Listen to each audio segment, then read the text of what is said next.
পুরানো দিনের কথা, যখন একটি গ্রামে দুই ভাই বাস করত। বড় ভাই খুব ধনী ছিল, আর ছোট ভাই খুব দারিদ্র্যের মধ্যে তার জীবন কাটাচ্ছিল। তারা দুজনেই আলাদা আলাদা বাড়িতে থাকত। বড় ভাইয়ের কাছে আল্লাহর দেওয়া সব কিছু ছিল, ধন, সম্পদ ও সম্পত্তির কোনো অভাব তার ছিল না।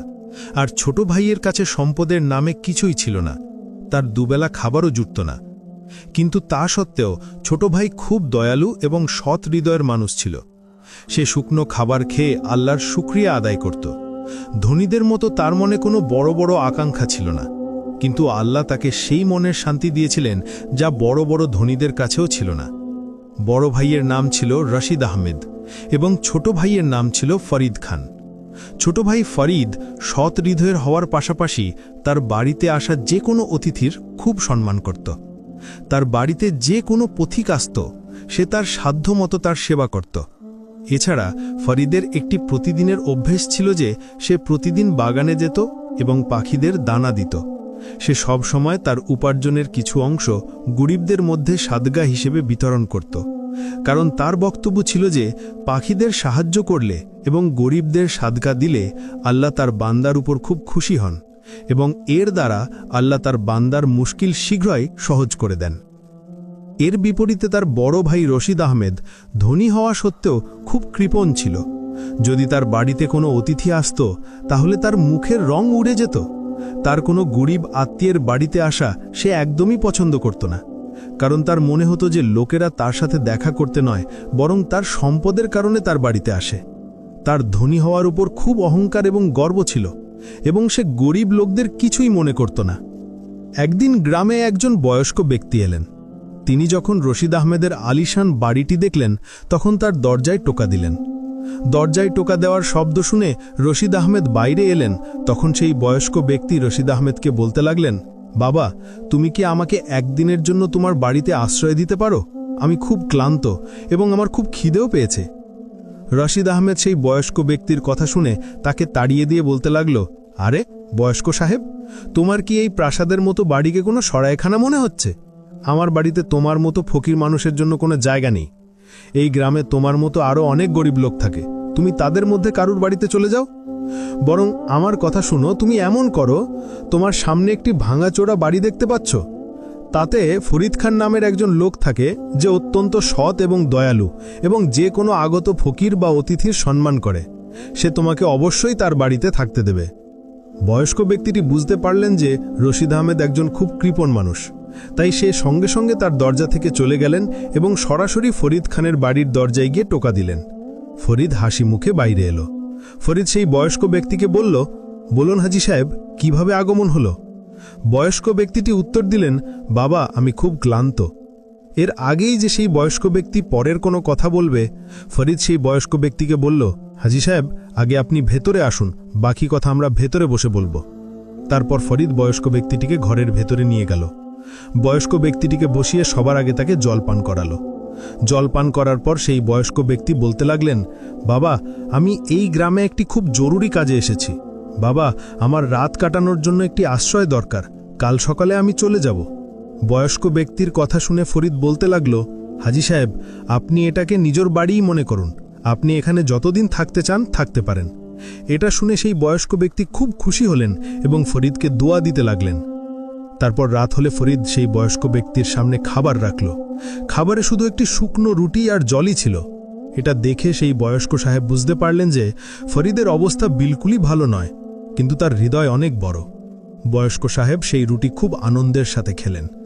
খাবার খাওয়ার পর তিনি ফরিদকে বলতে লাগলেন, বাবা, আমি যে কাজের জন্য এখানে এসেছি, আমি চাই যে আমি তোমাকেও তাতে সামিল করে নিই, যাতে তোমার অবস্থাও কিছুটা বদলে যায়। ফরিদ এটা শুনে বলতে লাগল, হাজি সাহেব, আমি আপনার কথা ঠিকমতো বুঝতে পারলাম না, আপনি কোন কাজে আমাকে সামিল করতে চান? তখন সেই বয়স্ক ব্যক্তি ধীর স্বরে বললেন, বাবা, আজ থেকে 50 বছর আগে আমি এই গ্রামেই থাকতাম। তখন আমার কাছে ধন সম্পদের কোনো অভাব ছিল না।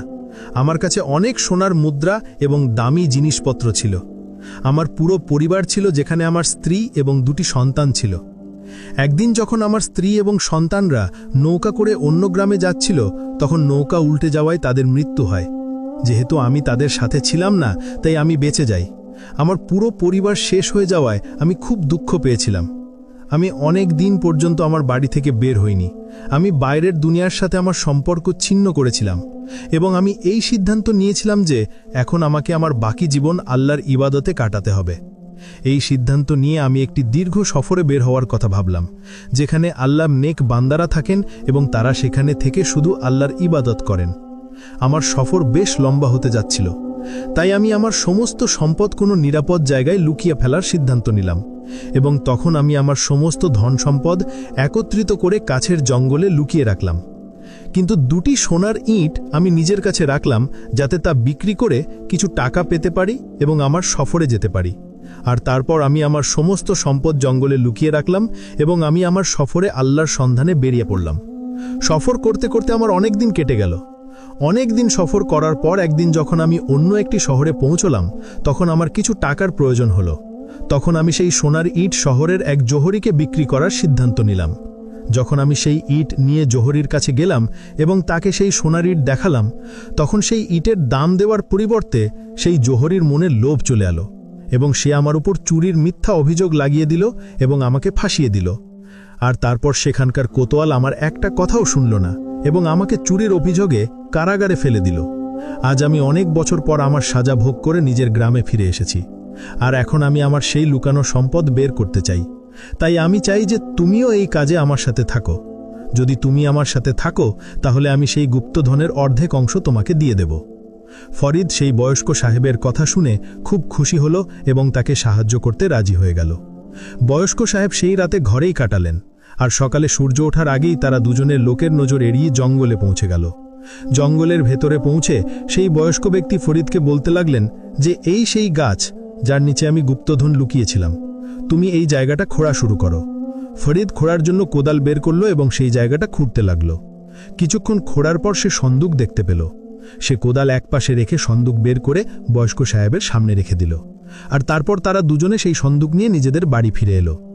বাড়িতে পৌঁছে যখন তারা সেই সন্দুক খুলল, তখন তার ভেতরে সোনার ইট এবং সোনার মোহর ভরা ছিল, যা দেখে ফরিদ অবাক হয়ে গেল। বয়স্ক সাহেব তার থেকে অর্ধেক সোনা বের করে ফরিদকে দিয়ে দিলেন এবং বাকি অর্ধেক সোনা সন্দুকেতেই পড়ে থাকতে দিলেন। আর তারপর বয়স্ক সাহেব ফরিদকে বলতে লাগলেন, বাবা, এই সোনা খুব সাবধানে ব্যবহার করবে, এমন না হয় যে তুমিও আমার মতো কোনো বিপদে পড়ে যাও। কারণ আমার কাছে তো শুধু দুটো সোনার ইট ছিল, যা দেখে জোহরির মনে লোভ চলে এসেছিল এবং সে আমাকে ফাঁসিয়ে দিয়েছিল। আর তোমার কাছে তো এই মুহূর্তে অনেক গুপ্তধন আছে, তাই তুমি লোকেদের থেকে বেঁচে থেকো। ফরিদকে সব কথা বোঝানোর পর বয়স্ক সাহেব তার সন্দুক একটা বড় কাপড়ের ঝোলায় ভরলেন এবং তারপর বলতে লাগলেন যে এই গুপ্তধন এখন আমার কোনো কাজে লাগবে না, আমি এই সব গুপ্তধন গরিবদের মধ্যে বিতরণ করে দেব। এছাড়া জঙ্গলে আরও একটি জায়গা আছে যেখানে আমার বাকি গুপ্তধন রয়েছে। পাশে দাঁড়িয়ে থাকা ফরিদের স্ত্রীও এই কথা শুনছিল।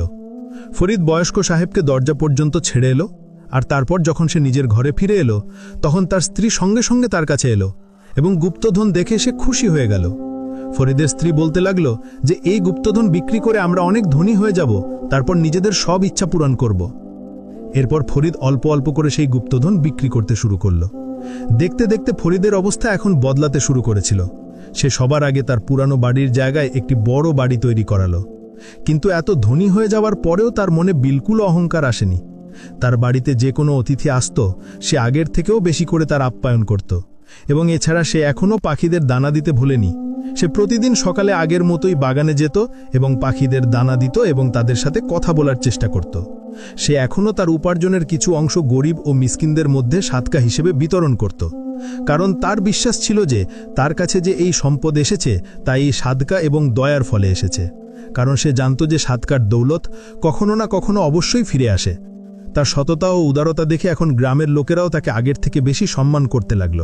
তার ধনী হবার খবর যখন তার বড় ভাই রশিদ আহমেদ পেল, তখন সে তার স্ত্রীকে নিয়ে ছোট ভাই ফরিদের বাড়িতে পৌঁছে গেল এবং খুব অবাক হয়ে দেখতে লাগলো যে তার ছোট ভাই যে আগে এত গরিব ছিল, আজ এত ধনী কিভাবে হয়ে গেল। কিন্তু ফরিদও এই বিষয়ে তাকে কিছু বলল না এবং শুধু এটুকুই বলল যে এসব আল্লাহর মেহেরবানি এবং আমার সততার ফল। ফরিদ এবং রশিদ আহমেদের স্ত্রীরা একে অপরকে খুব হিংসা করত। আর তারপর রশিদ আহমেদের স্ত্রী ফরিদের স্ত্রীকে হিংসা করে বলতে লাগলো, তোমরা যতই ধনী হও না কেন, কিন্তু আমাদের বরাবরই কখনো করতে পারবে না। এটা শুনে ফরিদের স্ত্রী রাগ হল এবং তার মুখ থেকে এই কথা বেরিয়ে গেল যে, আমাদের কাছে তো এখনো আরও গুপ্তধন আছে, যা জঙ্গল থেকে বের করে আমরা তোমাদের চেয়েও বেশি ধনী হয়ে যাব। রশিদ আহমেদের স্ত্রী, যে খুব ধূর্ত এবং প্রতারক মহিলা ছিল, বাড়ি গিয়ে তার স্বামী রশিদ আহমেদকে বলতে লাগল, তোমার ভাই জঙ্গল থেকে কোনো গুপ্তধন বের করে এনেছে, যা দিয়ে সে ধনী হয়েছে। তার স্ত্রী আমাকে বলছিল যে জঙ্গলে এখনো আরও গুপ্তধন আছে, যা বের করে সে আমাদের চেয়েও বেশি ধনী হয়ে যাবে। আমি চাই না যে এই গ্রামে আমাদের চেয়েও বেশি ধনী কেউ হোক। আপনি যে কোনো উপায়ে জঙ্গলে পুঁতে রাখা সেই গুপ্তধন খোঁজার চেষ্টা করুন, যাতে আমি আপনার ভাই ফরিদের স্ত্রীকে দাঁত ভাঙা জবাব দিতে পারি। রশিদ আহমেদ তার স্ত্রীর কথা শুনে অবাক হয়ে গেল এবং বলল, কিন্তু জঙ্গল থেকে গুপ্তধন খোঁজা এত সহজ কাজ নয়। আমার তো মনে হয় সেই বয়স্ক সাহেব, যাকে আমরা বাড়ি থেকে বের করে দিয়েছিলাম, তিনি ফরিদকে সেই গুপ্তধনের রহস্য সম্পর্কে বলেছেন, কারণ সেই বয়স্ক ব্যক্তি এর আগে কখনো আমাদের গ্রামে দেখা যায়নি এবং তার এখান থেকে যাওয়ার পরেই ফরিদ এত ধনী হয়েছে। আসল কথা ছিল যে রশিদ আহমেদও চাইত না যে তার ভাই তার চেয়েও বেশি ধনী হয়ে যাক, এবং তখন সে গুপ্তধন খোঁজার সিদ্ধান্ত নিল। যদিও সেই গুপ্তধন তো তার ছিলই না। অন্যের গুপ্তধন বের করা যে চুরির কাজ, সে বিষয়ে তার কোনো পরোয়া ছিল না। তার মাথায় তো শুধু গুপ্তধনেরই ভূত সওয়ার ছিল। এখন তো সে সব সময় তার ভাই ফরিদের ওপর নজর রাখতে লাগল। এভাবেই কিছুদিন কেটে গেল, এবং এর কিছুদিন পর সেই বয়স্ক সাহেব আরও একবার সেই গ্রামে ফিরে এলেন। তখন রশিদ আহমেদ তাকে গলি দিয়ে যেতে দেখল। এখন তো রশিদ আহমেদ সেই বয়স্ক ব্যক্তির প্রতিটি কাজের ওপর নজর রাখতে শুরু করেছিল। গ্রামে প্রবেশ করার সাথে সাথেই সেই বয়স্ক ব্যক্তি সরাসরি ফরিদের দরজায় গেল।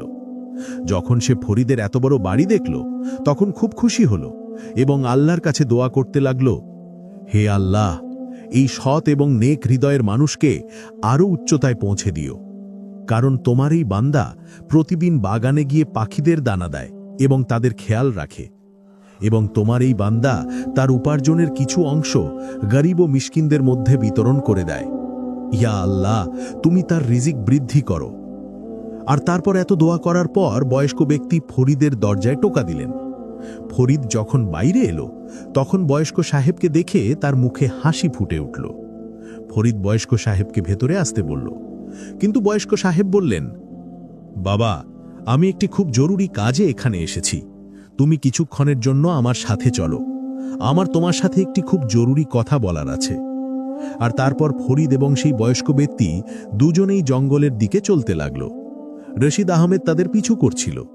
সেই বয়স্ক ব্যক্তি ফরিদকে বলতে লাগল, বাবা, হতে পারে যে কিছুদিন পর্যন্ত আমি আর এই গ্রামে আসতে পারবো না, তাই আমি তোমাকে সেই দ্বিতীয় গুপ্তধনের রহস্য বলে যাচ্ছি, যা এই জঙ্গলেই অন্য এক জায়গায় পুঁতে রাখা আছে।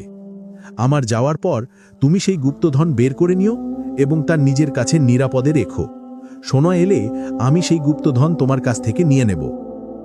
কিছুক্ষণ জঙ্গলে চলার পর তারা গুপ্তধনের জায়গায় পৌঁছে গেল, এবং তারপর বয়স্ক সাহেব ফরিদকে সেই গুপ্তধনের জায়গাটি দেখিয়ে দিলেন। রশিদ আহমেদ, যে তাদের পিছু করছিল, সেও এসব কিছু দেখছিল। সেও সেই পুরো রাস্তাটা তার মাথায় মনে করে নিল যেখানে গুপ্তধন পুঁতে রাখা ছিল, এবং তারপর খুশিতে সে তার বাড়ি ফিরে এলো। বাড়ি পৌঁছে সে তার স্ত্রীকে বলল যে, আমি গুপ্তধনের সব রহস্য জেনে গেছি, এখন খুব শীঘ্রই আমি গুপ্তধন সেখান থেকে বের করে আনব। এটা শুনে রশিদ আহমেদের স্ত্রী খুব খুশি হল এবং বড় অহংকারের সাথে বলতে লাগল, এখন এই গ্রামে আমাদের চেয়ে বেশি ধনী কেউ হতে পারবে না, কারণ আমার স্বামীও জঙ্গলে থাকা একটি গুপ্তধন পেয়ে গেছে, যা বের করে আমরা আবার তোমাদের থেকে এগিয়ে যাব। এত কথা বলে সে গর্বের সাথে নিজের বাড়ি ফিরে গেল। সন্ধ্যের সময় যখন ফরিদ নিজের বাড়ি ফিরে এলো, তখন তার স্ত্রী বলতে লাগল, তোমার বড় ভাই রশিদ আহমেদের স্ত্রী এসেছিল এবং সে বলছিল যে তোমার ভাইও জঙ্গলে কোনো গুপ্তধনের জায়গা সম্পর্কে জানতে পেরেছে এবং সেও জঙ্গল থেকে গুপ্তধন বের করে আমাদের চেয়ে বেশি ধনী হয়ে যাবে। তখন ফরিদ বলল, কিন্তু তারা জঙ্গলে গুপ্তধন থাকার ব্যাপারে কিভাবে জানতে পারল? তখন ফরিদের স্ত্রী নিজের বোকামির জন্য খুব লজ্জা হল এবং ফরিদকে বলতে লাগল, গতবার যখন তোমার ভাই ও ভাবি আমাদের বাড়ি এসেছিল তখন তোমার ভাবি আমাকে ছোট করার চেষ্টা করেছিল। তখন আমি রাগে এসে বলে ফেলেছিলাম যে আমাদের কাছে তো আরও গুপ্তধন আছে। এটা শুনে ফরিদ বলতে লাগলো, আরে বোকা মহিলা, আমি তোমাকে আগেই বুঝিয়েছিলাম যে তুমি শুধু আম খাও, গাছ গুনো না। মানে তুমি গুপ্তধনের ব্যাপারে কারোর সাথে কোনো কথা বলবে না। আমার মনে হয় আমার ভাই আমাকে সেই বয়স্ক সাহেবের সাথে জঙ্গলে যেতে দেখে ফেলেছে। আমার ভাই সেই গুপ্তধন সেখান থেকে বের করার আগেই আমাকে আজ রাতেই সেই গুপ্তধন সেখান থেকে বের করে কোনো নিরাপদ জায়গায় পৌঁছেতে হবে। আর তুমি এই কথা আর কাউকে বলবে না।